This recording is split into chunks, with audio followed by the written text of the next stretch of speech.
উলিপুর উপজেলার থেতরাই ইউনিয়নের খারিজা নাটশালা চরে কিছুক্ষণ আগে যেমনটি বলেছিলেন লাইভে নায়েব আলী, সেই নায়েব আলীর প্রতিপক্ষ হচ্ছেন এনারা। তো এই যে জমি জমা কিংবা ঘর পড়া কিংবা বাদাম ক্ষেত গবাদি পশু খাওয়াকে কেন্দ্র করে যে অনাকাঙ্ক্ষিত ঘটনার সূত্রপাত ঘটেছে তা আমরা সরাসরি জানবো মুরব্বীর নিকট থেকে। তো কি নাম আপনার? আমার নাম মসরুদ্দিন। তো এই যে আপনার হাত ব্যান্ডেজ করা, কি হয়েছিল বলুন তো একটু। নাইবালি ধরে মারছিল। কেন মারছিল? এরকম মনে করে ছাগল গরু নিয়ে আবার খেতে গেছিল।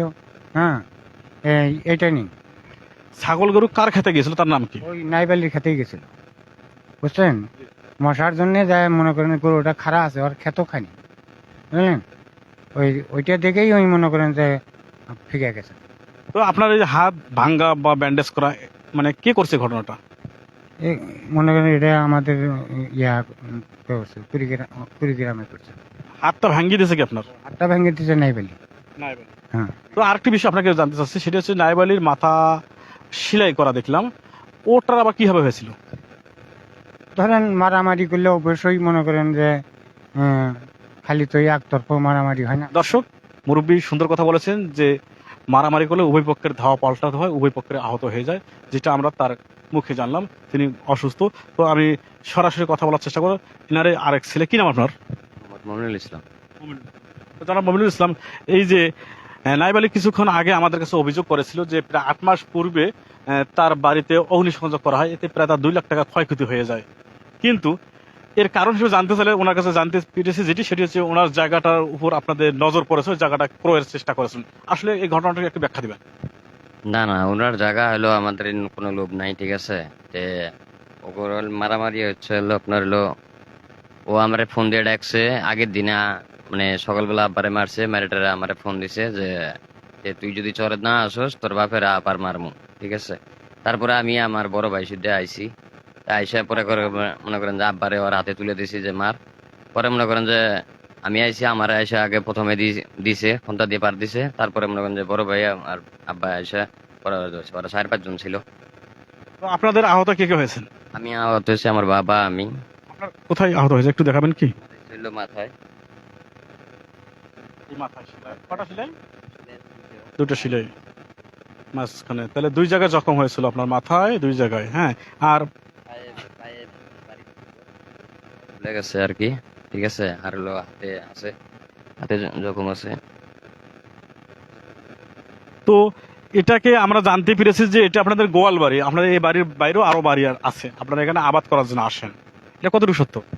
এলে যে ওইলে করে মারে, ও করে একলাই থাকে, বুড়া মানুষ মারে ধরে, ওই সন্তারাশি হয় মারে আমার ছেলে, আমাকে ও করে মারে, আমার জেল বলে আমাকে দেখতে পারবে না। আল্লাহ তোমার আমার গাইলে আমার বিচার এটা তাড়াতাড়ি করবে আপনারা। আমি একলা বুড়ে মানুষ নিয়ে থাকি, আমাকে এর মধ্যে জোর করে মারে। আমার দুনিয়ার কেউ নাই, আমার 2টা সন্তান গালি, আমার কেউ নাই। তুমি আল্লাহ, তুমি দেখবে। তো এই ব্যাপারে আপনারা থানায় কোনো অভিযোগ করেছেন কিনা? হ্যাঁ, আমি থানায় অভিযোগ করছি। পুলিশ কি বলে এখন? এখন পুলিশ বলছে যে আপনারা যদি মনে করেন যে হলো ওখানে যদি গ্রামে যদি মীমাংসা একটা হয়, তা আপনাদের 2 পক্ষেরই একটু ভালো হবে। উনি যা বলছেন ভালোই বলছেন আমাকে। তো পরে আমি বলছি যে আমি যখন অভিযোগ করছি তখন উনি বলছেন যে আপনারা দেখেন একটা মামলা হলে 2 পক্ষেরই ক্ষতি হয়, তে আপনি একটু চেষ্টা করে দেখেন, যদি আপনারা যদি গ্রামে যদি দেওয়ানে সর্বাস নিয়ে যদি মীমাংসা হয়ে আসে, তাহলে আপনাদের মনে করেন যে ভালো হবে, 2 পক্ষেই ভালো হবে। এটা আপনারা যায় দেন, আগেই অভিযোগ করেন না, তারাও যেহেতু কোনো অভিযোগ করে নাই, তা আমি ওইভাবে পরে আমি আর বলছি যে ঠিক আছে, তাহলে আপনি আর যায়েন না। তাই মনে করেন যে তখন আমি অফ রাখছি যে থানায় কি আপনারা কোনো লিখিত কাগজ জমা দিয়েছেন? হ্যাঁ, আমি লিখিত কাগজ জমা দিয়েছি। আপনাদের এই লিখিত কাগজ পাওয়ার পর বা অভিযোগ পাওয়ার পর এখানে কি পুলিশ এসেছিল না, তদন্ত করার জন্য? পুলিশ আসে নাই, আমাদের পুলিশ আসে নাই। তবে পুলিশ চাচ্ছে বিষয়টা মীমাংসা হয়ে যাক। মীমাংসা হয়ে যাক, পুলিশ চাচ্ছিল মীমাংসা হয়ে যাক। আমি যার কাছে অভিযোগটা করছিলাম সেই অফিসারের কাছে, তিনি বলছেন যে আপনারা এটা মীমাংসা হয়ে যান। আর উনি মনে করেন যে কালকে মামলা করছেন, উনি আবার পুলিশ এখানে নিয়ে আসছিল, প্রশাসন নিয়ে আসছিল, আমি কোনো প্রশাসন নিয়ে আসিনি। দর্শক, আপনাদের একটি বিষয় জানিয়ে রাখি, সেটি হচ্ছে এই জায়গাটি হচ্ছে একটি সীমান্ত এলাকা। সেটি হচ্ছে যে আমার পেছন সাইডটা উলিপুর থানা এবং আমার সামন সাইডটা হচ্ছে পিরিগাছা থানা এবং আমার বাম পাশটা হচ্ছে সুন্দরগঞ্জ থানা এবং ডান পাশে হচ্ছে রাজারহাট এবং কাউনিয়া। এই সীমান্ত এলাকার মধ্যে এরা বসবাস করে। আরেকটি বিষয় জানানোর চেষ্টা করছে, আপনারা দেখতেছেন এই ধুধু ফাঁকা জায়গা, এখানে কিন্তু বসবাস করার অনুপযোগী। এখানে মানুষজন আসলে কেমনে বসবাস করে যারা করেন তারাই ভালো জানে।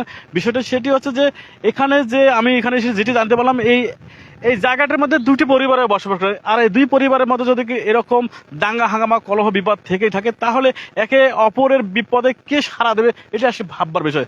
তো মূল কথা হচ্ছে এই বিষয়টা স্থানীয় থানা পুলিশও চাচ্ছেন যে মীমাংসা হোক, এরা ভ্রাতৃত্ব বন্ধনে আবদ্ধ হয়ে এনারা এখানে সুন্দরভাবে বসবাস করুক। তো আপনি সব মিলে এই বিষয়টাকে কিভাবে দেখছেন এবং কি চাচ্ছেন? আমিও মনে করেন যে মীমাংসাই চাই। দর্শক, নায়েব আলীর সঙ্গে আমরা কথা বলেছিলাম। নায়েব আলী কিন্তু আসলে মীমাংসার পক্ষে নয়, উনি চাচ্ছেন যে এটা দোষীদের একটা শাস্তিমূলক ব্যবস্থা গ্রহণ করার জন্য সংশ্লিষ্ট আইন প্রয়োগকারী সংস্থা। আর এসব তথ্য জানাতে এতক্ষণ যুক্ত ছিলাম আমি মোস্তাফিজুর বাবলু, ৭১ বার্তা, উলিপুর, কুড়িগ্রাম।